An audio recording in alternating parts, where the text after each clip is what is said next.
getting some excellent passing from about 15 feet away to the baseline. The Spartans continuing to let Whitaker go to the left side of the floor. She's left-handed. You've got to stop that. Haney tried to get to the baseline, cut off Bowen. Haney will try a three, too strong. Nearly got the rebound, and then Haney's going to be called for the foul, trying to follow it. Sophia Young, look at how low she gets, too. The lower you get, the bigger you get, and she has such a good wide base and good balance. One dribble, little head fake right there. You see 3 white jerseys on it, but again, she can jump so high, she rises over everybody. We saw that in the LSU game against Sylvia Fowles, the 6'5" center for the Lady Tigers. I mean, she was just going up as high as Fowles was. Haney with 3 personals so far. Wyatt on the free throw. She'll get another. And Shimmick and Young collided, trying to get position on that free throw. And Young went down, holding the left side of her head. He really got nailed on that one. We're talking so much about Baylor's offense, Mike. We got to give credit to their defense, what they're doing to Michigan State. Michigan State has not had a real good flow within the offensive end. They're spacing. They're trying to push things. They're forcing things. They're missing shots. Haynes, nice pass to Lucas Perry, and she goes baseline to score. It's the first time that they've beaten Baylor down the floor. And Lucas Perry, who averages 7.5 points a game, has her first bucket. Nice catch by Wyatt to avoid the turnover, and she backs it out. Well, they really extend the zone on this side because Neiman is over here. It's almost like a box and one when Neiman's in the ballgame. And Blackman, who has played so much better in the final than she did in the semis, makes it a 20-point lead, and Blackman has 16 on her own.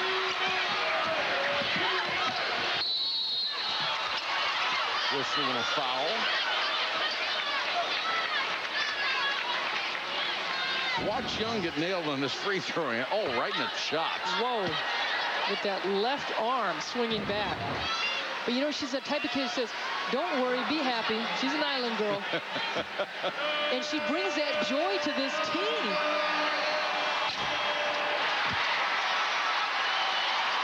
She has wonderful enthusiasm.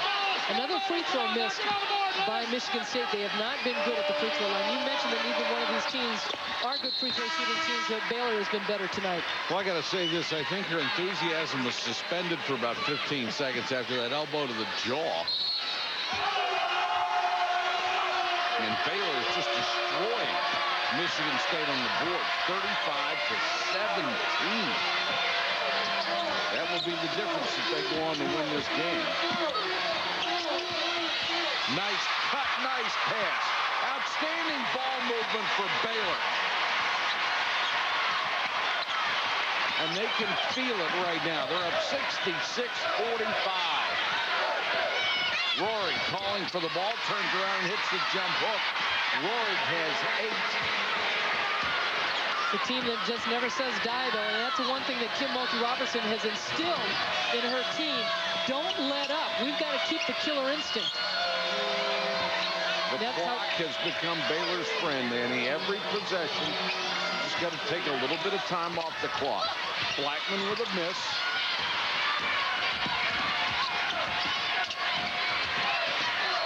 Doesn't mean not to run your offense, but there's no sense being in a hurry. Absolutely. Haynes trying to penetrate, leans into one with a scoop shot, and Neiman with a rebound. As much as Michigan State is trying to make things happen on the inside, they're still standing on the offensive glass. All you see are the dark jerseys for Baylor getting rebound after rebound. And this is not a team that is going to come back with a lot of three-point shots. They only average 4.5 three-point shots a game. Although they do shoot them well, there's only a couple of people who are willing to take them. Baylor trying to run away with its first ever national championship. 1, 2, 3, go!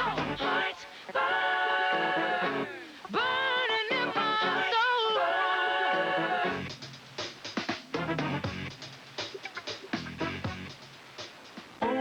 Easier said than done because the inside players for Baylor have been so effective.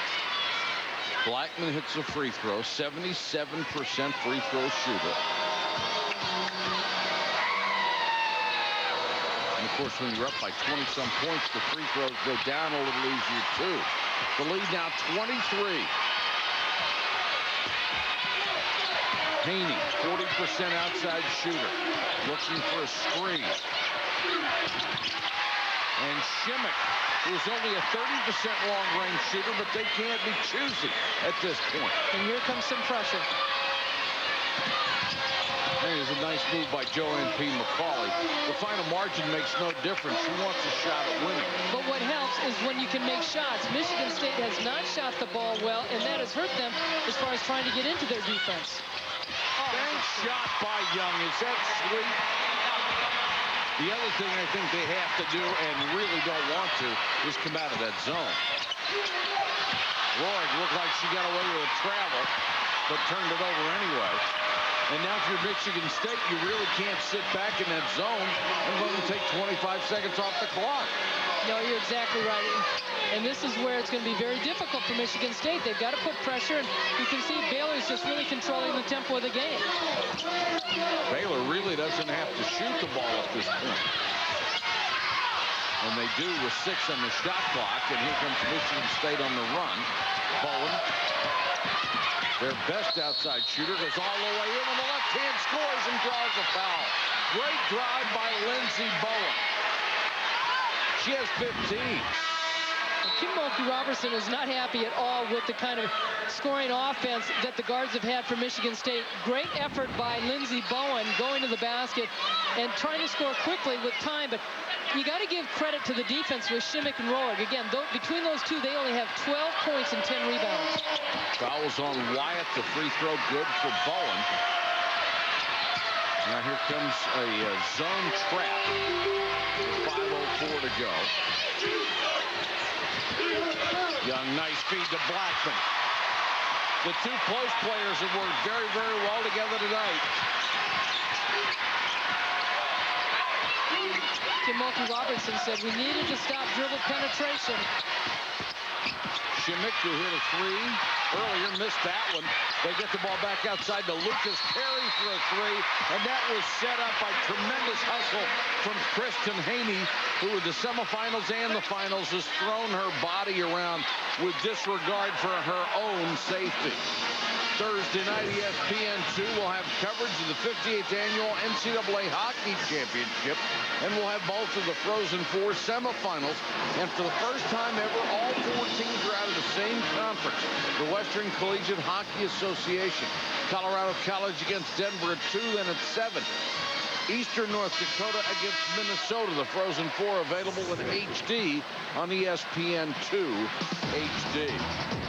Stephanie Blackman, the 6'2 senior, has been the team MVP 2 times in an all-tournament Big 12 tournament player. She has proven herself tonight, going to the inside, not being intimidated by the size of Michigan State. She's gotten rebounds. She's looked to score. She's been the one player that has been the go-to player tonight. Which she has. And here's what I don't understand, Annie. I mean, they drop back in the zone. There's absolutely no point to playing a zone when you're down by 18 points. At this point, and you're absolutely right. Obviously, an adjustment, I think, in next season that Joanne P. McCauley will have to look at in games like this. Maybe they just feel that it's over. Well, if you've never played man-to-man in your life, it's time to do it right now. Right. This is not a team that gives up, honestly.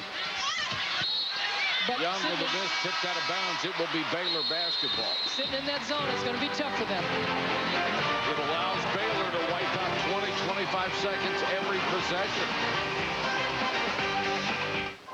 Baylor on top, 74-56, women's national championship, 3:55 remaining. Kim Mulkey-Robertson, just that amount of time separates this woman from becoming the first to win an NCAA title, first as a player, then as a head coach, driving down the lane, beating Cheney State in that final 76-62. And you talk about the transformation at Baylor, folks. 7-20 prior to her arrival. Not exactly worst to first, but almost, guys. In 5 short years, she is very close. Done an exceptional job coming from Louisiana Tech.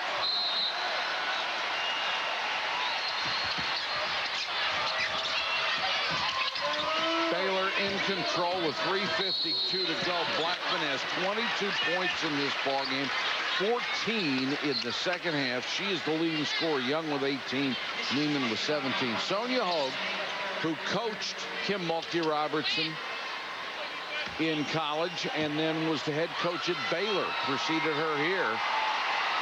So they have had a connection for a long, long time. She was the first one to coach Louisiana Tech and get them on the map.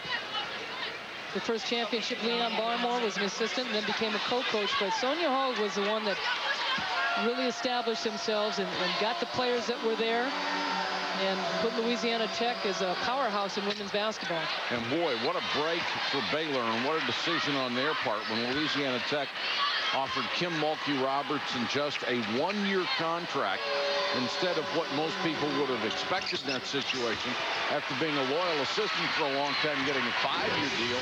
And she said, I don't think so. Went to Baylor, and in 5 years she has made that program within 4 minutes of a national championship winner. And just signed a new 6-year deal to keep her there. They were so excited. Victoria Lucas Perry hits a shot, 3.5 minutes to go. It is 75-58. And wouldn't be surprised with Baylor winning this game that she gets a call from the President of the United States, who flies into Waco, and his ranch is close by, and has met Kim Mulkey-Robertson and her daughter. Blackman with 2 on the shot clock, puts it up, can't hit it. Tipped in, but out of bounds off the hands of Lindsey Bowen. You can get complete results from the Women's Basketball Championship, as well as information on future championship sites on NCAAsports.com. NCAAsports.com, the official online home for all 88 NCAA championships. Off the bounce, Sophia Young has 21 points. The junior from St. Vincent in the Grenadines, leading her team along with Blackman to what is going to be an NCAA title.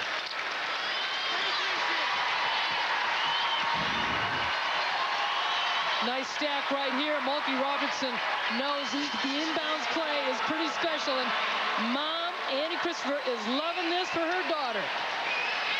Kim Mulkey-Robertson has won a championship as a player, now is in great hands to win it as a coach. Had asked her yesterday, what is the difference? She said, none.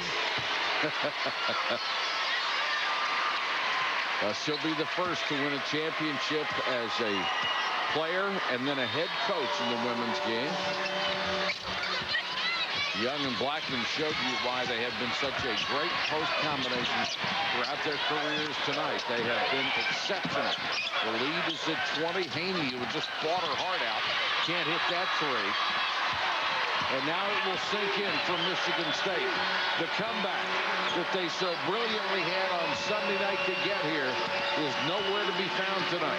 Baylor was the hottest team coming in. They beat Oregon, Minnesota, North Carolina, the #1 seed. A lot of people didn't think that they had the speed, and then LSU, really kind of the #1 team all throughout the season.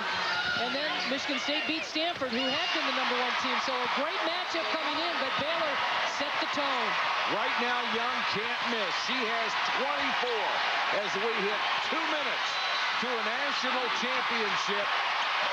And the Lady Bears of Baylor are going to win their 33rd on the season, their 20th in a row, both school records, and their first national title.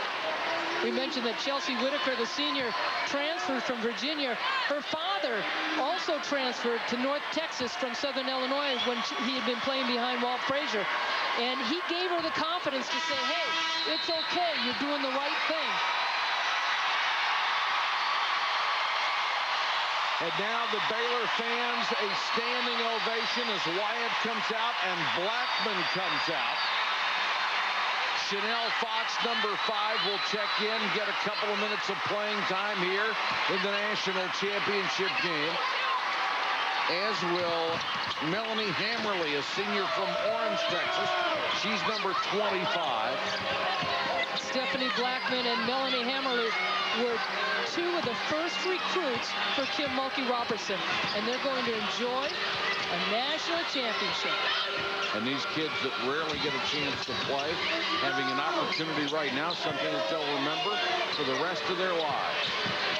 In a program, when she came in, she said, hey, I'll take anybody that looks like an athlete. Young. Basket is good. Timeout to Baylor, 82-60.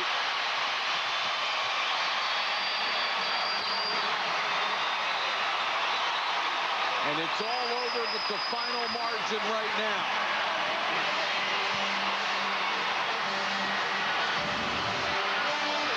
Sophia Young just putting an exclamation mark with the great seal on the defensive end, and Kim Mulkey-Robertson played with one of the best, Janice Lawrence-Braxton at Louisiana Tech, and seeing the same kind of results of that kind of player, that young lady, Sophia Young. Well, we usually have a Diet Coke player of the game, but this is the national championship, so why not 2? Young and Blackman, the double post for the Baylor Lady Bears. Young with 26, Blackman with 22, and they were dominant on the boards. What a tremendous performance by both of them. Young averaged over 22 points in the NCAA tournament. Bowen is fouled with 1:17 to go on the clock. The foul call on Angela Tisdale.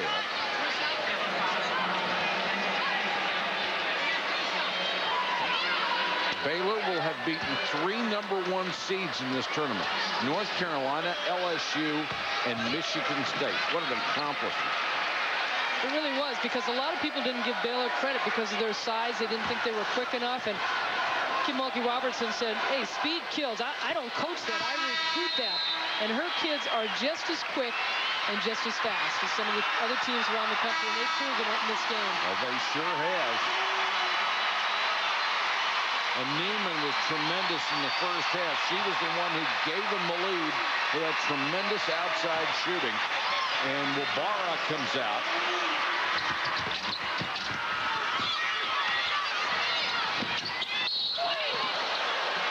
And Joanne P. McCauley gets nailed as Fox hustling for the loose ball at the sideline. It would be out to Michigan State.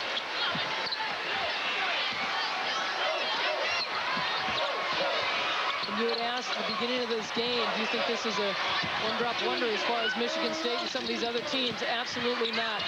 Both teams have really good recruiting classes coming in next year. Good save by Fox, but they can't pick it up. Jordan Davis, a junior, is in for Baylor. Fox with a rebound, and this is Davis.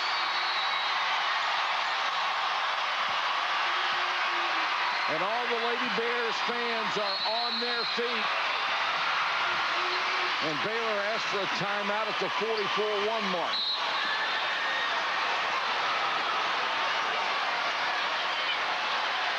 Finish the job and you just pencil in the ED. Here comes Monique Jones, number 1 into the ball game. She's a sophomore from Faraday, Louisiana. So Kim Mulkey-Robertson making sure she has cleared her entire bench and everybody getting a shot to play.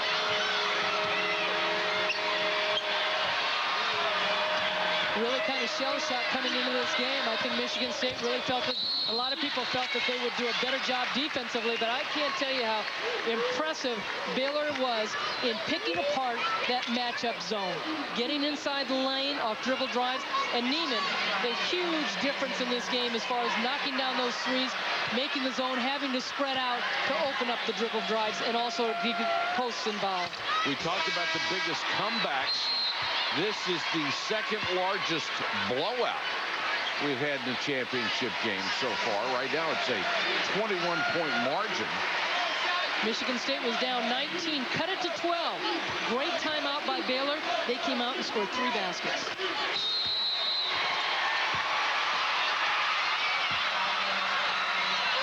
30.7 seconds to go in this ball game. Chisa Onaniwu, number 4, is going to be given an opportunity to play, as is number 13, Victoria Jones, for the Baylor Lady Bears. They'll be able to come off the bench, so Kim Mulkey-Robertson has used everybody. Number 32, Melanie Small from Michigan State, is into the ball game. She'll get a chance to play a little bit. Of course, only one team is going to be happy, Annie. Only the team that wins the title. But a tremendous accomplishment for Michigan State. They will finish 33-4. It's an unbelievable Pretty year. impressive. Bowen misses outside. Jump ball. And That's 21-2. Baylor will be the first Big 12 team to win a championship. When Texas and Texas Tech won it, they were in the Southwestern Conference. That's a good point. Baylor doesn't even have to get the ball across the midcourt line.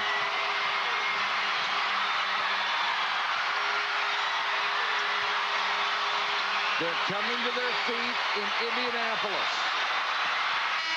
The start of the year, it would have been most improbable to believe either one of these teams would have even been in the national championship picture. And now you see Baylor as the 2005 NCAA champion.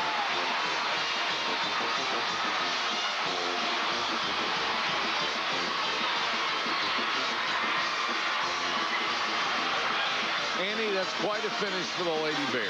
It really was. Kim Mulkey-Robertson, I saw her play as a player at Louisiana Tech. She was the general. She made things run. I've seen her on the practice court. I've seen her on the game court. She's still the general.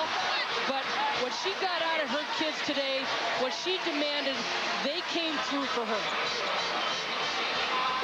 Tears of joy from the head coach, who 5 years ago was an assistant at Louisiana Tech, where she had been a longtime assistant, expected to be the head coach, designated by Leon Barmore to take over the program.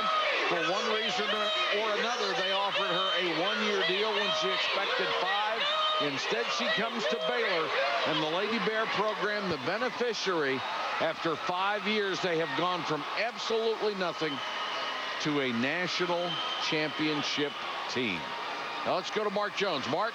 Coach, an incredible way to end your season with a national championship. How were you able to really lacerate their half-court zone defense, something no other team has done to that extent? What a team I get to coach. That's all I can tell you. It wasn't the coaching. It's these guys taking me for a tremendous ride. What'd you say to your team at halftime, knowing that Michigan State had made a big comeback in their previous game? I reminded them with about 14 minutes to go in their semifinal game against Tennessee that Tennessee was leading by 16. And look who we're playing today. Speaking of Tennessee, you go back to last year. How much of the seeds of this were planted in last year's controversial disappointment? We only talked about it one time. The experience that we went through helped us as a basketball team, but nothing more has been said about it. You turned this program around in 5 quick years to this title here. What was the pivotal point in those 5 years? Little things. The first year when we had a winning season and then we upset a ranked opponent. When you're building a program, you got to take the little things and make them monumental, and that's what we've been able to do. Congratulations, Coach. Let's go to Doris Burke. Thanks, Mark. I'm with Sophia Young. And Sophia, you left home at 15. You said you had tough nights of loneliness and insecurity. This win, how does it make you view all those moments? Well, all those moments all just paid off right now. This is what I came here for, and I'm living my dream. Obviously, so much of the talk centers around you and Stephanie, but it was the other people around you tonight, Neiman and Whitaker in particular. Can you talk about their effort and how they impacted this basketball game? Well, Emily stepped up big